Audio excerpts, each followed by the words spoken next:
The Kalalau Trail is an 11-mile trail that leads from Key Beach to Kalalau Beach along the Napali coast on the Hawaiian island of Kauai. I originally heard about it from a Hawaiian who told me it was a simple 11-mile hike with scenic views that led to a beautiful beach where you can pick avocados right from the trees and watch dolphins jumping in the surf. The part he didn't tell me was that this trail is ranked one of the 10 most dangerous trails in the world. The avocados weren't in season at the time, and even if you take a bus to the closest town, you still have to hitchhike the remaining 10 miles to the beginning of the trail. I think my thumb is broken because I've been hitchhiking. No one's been stopping. I've been hitching. They've been having me hike. Eventually, I was picked up and 8 miles later dropped off at the mouth of the trail. The first thing I noticed as I started hiking were all the warning signs along the way. After crossing a few rivers and cliffs, I understood why they were there and grudgingly got over the fact that this was going to be a much tougher trail than I thought it was going to be. Then I saw this sign. Still not sure if it was a joke. The trail itself is not that strenuous or technical. There are a few places where you have to scramble a bit, but I'd say the trail is more mentally challenging than anything. I did the hike during the rainy season, so it rained multiple times a day while I was there. Even when I had blue skies above me, it rained. Oh, really?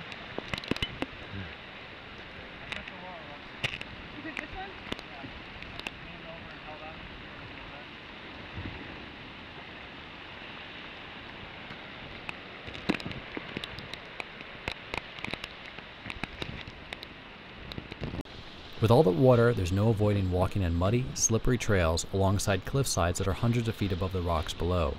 Moreover, with all that time on your hands and the peace and quiet of hiking alone, there's no way to avoid contemplating slipping on a rock, sliding down a hill, falling off a cliff, landing on the rocks, washing away in a riptide, and getting eaten by a shark.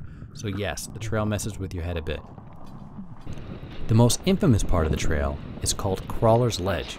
The reason why it has its name is because it's narrow, often slippery, there's loose rocks, wind can suddenly start blowing out of nowhere, and by the time you get to this section, your legs are a little tired and you're most likely carrying a heavy backpack.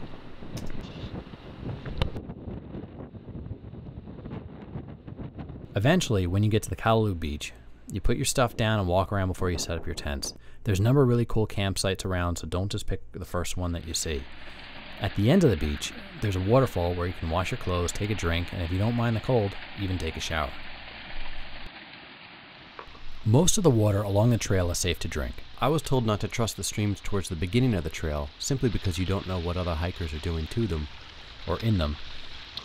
So for roughly the first 6 miles, I use iodine to purify the water, but after that, I drink water directly from the waterfalls and streams, and I didn't get sick.